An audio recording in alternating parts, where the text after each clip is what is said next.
Good morning and welcome back everybody to Basic Math by Firdaus. How are you all? I hope that everybody is doing good. So today we are going to study midpoint theorem. आज हम क्या करेंगे? आज हम पढ़ेंगे midpoint theorem क्या होता है और उससे रिलेटेड क्वेश्चंस करेंगे. That is exercise 8.2. Previous class में हमने क्या पढ़ा था? एक्सरसाइज 8.1 पढ़ी थी. किस चैप्टर की? क्वाड्रिलेटरल की of class 9th CBSE. So today we are going to study the next exercise of chapter number 8 quadrilateral. पहले हम midpoint theorem पढ़ेंगे, वो क्या होता है, फिर उससे related questions करेंगे. So coming back towards the topic. So midpoint theorem. Midpoint theorem states that if there is a triangle, अगर कोई triangle है, उसका हमने नाम रखा ABC, triangle ABC, और उसके midpoint है, let's name it as D. कोई मिड पॉइंट है और E एक मिड पॉइंट है. D मिड पॉइंट है किस साइड पे? AB पे. And E is the mid point on side AC. और अगर हम इस लाइन को ज्वाइन कर दे, we join the midpoints of two sides of a triangle, then this side is parallel to the third side, and this side, the length of this side is equivalent to half of this side BC. तो DE क्या होगा? DE parallel होगा किसके? BC के. DE will be parallel to BC and the length of DE, जो DE की length होगी वो किसके इक्विवेलेंट होगी? Half of the length of BC. Half of the length of BC. So according to midpoint theorem, if there is a triangle ABC and there are midpoints on the sides of triangle AB and AC, दो sides पे midpoint है, अगर हम उसको join कर देंगे तो जो उसकी length होगी वो उसके third side के half होगी. That is DE is equals to half of BC and the side DE will be parallel to BC, और जो DE होगा वो किसके parallel होगा? BC के पैरेलल होगा. सो this is mid point theorem. ये हमारा क्या है? ये हमारा मिड पॉइंट थ्योरम है. अगर कोई एक ट्रायंगल है ABC, उसका हम कोई भी नाम रख सकते हैं, और उसके मिड पॉइंट्स को अगर हम ज्वाइन करें तो उसकी जो लेंथ होगी वो किसके इक्विवेलेंट होगी? Length will be equivalent to half of the length of the third side BC and it will be DE will be parallel to BC. Parallel means यहां इनके बीच का जो डिस्टेंस है वो हर पॉइंट पे क्या होगा? सेम होगा. So this is midpoint theorem. So the next question is given that ABCD is a quadrilateral. ABCD क्या है? एक quadrilateral है. और PQ क्या RS क्या है? PQ RS मिड पॉइंट से किस साइड पे? On side AB, BC, CD और DA पे. और एक डायगोनल दिया है दैट इज AC. हमें क्या प्रूव करना है? फर्स्ट पार्ट हमें ये प्रूव करना है कि SR is parallel to AC and the length of SR is equivalent to AC. And the second part we have to prove that PQ is equals to SR, and the third part we have to prove that PQRS क्या है? PQRS is a parallelogram.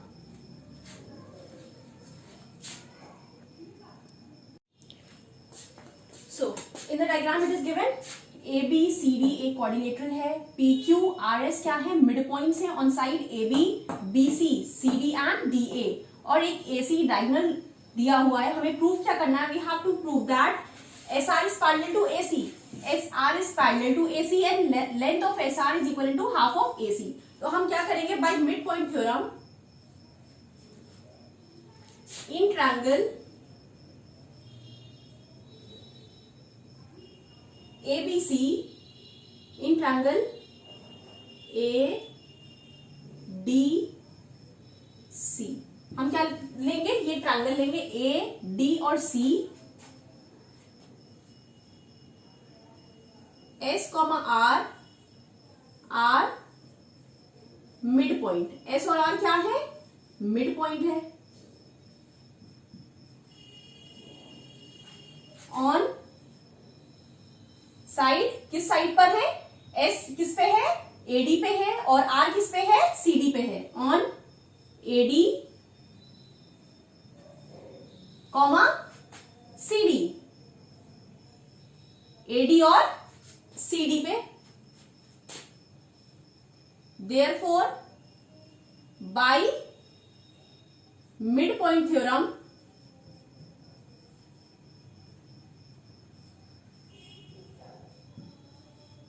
Therefore by mid point theorem, mid point theorem से क्या हो जाएगा, mid point theorem से ये proof हो जाएगा दैट एस आर पैरेलल हो जाएगा, S R is parallel to A C and S R is equal to half of A C. हमने एक ट्रायंगल लिया एडीसी और मिड पॉइंट थ्योरम से क्या शो किया, एस और आर क्या था, मिड पॉइंट था, किस साइड पे था, एडी पे और सीडी पे। तो हमने क्या शो कर दिया, by mid point theorem S R is parallel to AC and the length of S R will be equal to AC. So the first part is proven. Now moving towards the third part, third part क्या दिया है,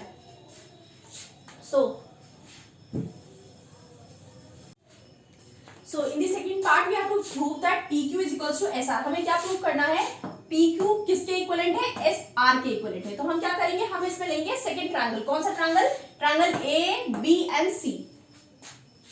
So in triangle A, B, C क्या given है, PQ R mid point, PQ क्या है, mid point है किस side पे,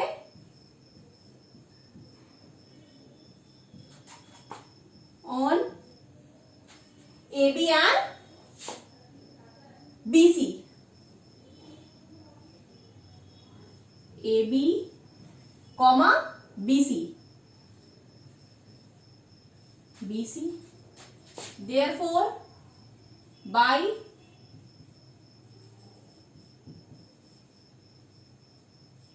mid point theorem, mid point theorem से क्या हो जाएगा, PQ is equal to PQ parallel हो जाएगा किसके, AC के, और PQ is equal to half of AC।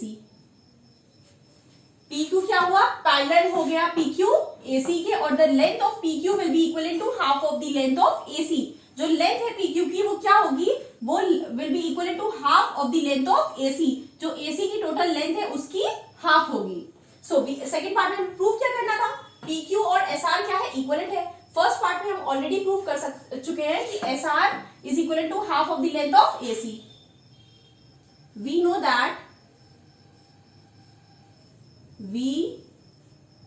No that हमें ये पता है क्या, SR is equal to half of AC। SR क्या है, SR ऑलरेडी इक्वलेंट है हाफ ऑफ AC के, और PQ भी क्या है, हमने मिड पॉइंट थ्योरम से प्रूव किया, PQ is also equal to half of AC। So you can write it down, therefore PQ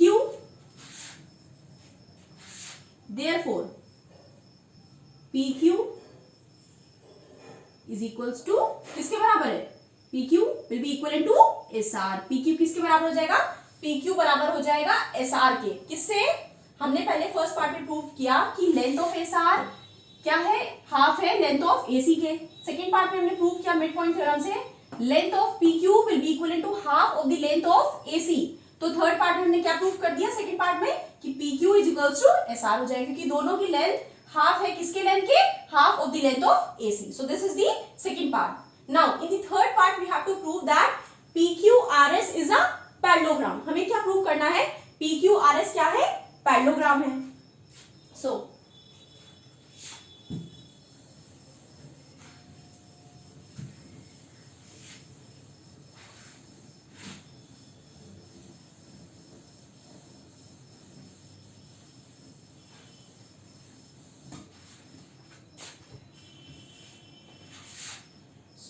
third part, we know SR is equals to PQ। SR किसके बराबर है, PQ के बराबर है। SR is parallel to PQ। SR किसके parallel है, PQ के parallel है। क्यों SR PQ के पैरेलल होगा, because SR is parallel to AC and PQ is also parallel to AC. SR क्यों पैरेलल होगा PQ के? क्योंकि SR पैरेलल है AC के और PQ भी पैरेलल है AC के. Therefore SR and PQ both will be parallel to AC. तो क्या हो जाएगा? SR PQ क्या हो जाएंगे? पैरेलल हो जाएंगे. और हमें पता है SR PQ क्या है? इक्विवेलेंट है. Therefore PQRS is a parallelogram. PQRS क्या हो जाएगा? पैरेललोग्राम हो जाएगा. So hence it is proved that PQRS is a parallelogram. So thank you everybody, and please do like, share and subscribe to my YouTube channel, which is Basic Math by Firdaus. You all can also follow me on my Telegram channel, and the link of the channel is given in your description box. If you have any query, अगर आपको किसी भी topic पे कोई query आ रही है, कोई problem आ रही है, कोई डाउट है, तो आप मुझे कमेंट कर सकते हो या मेरी Instagram ID that is basic math by Firdaus पे भी मुझे मैसेज कर सकते हो. So please do like, share and subscribe to my YouTube channel which is basic math by Firdaus. Thank you and have a nice day.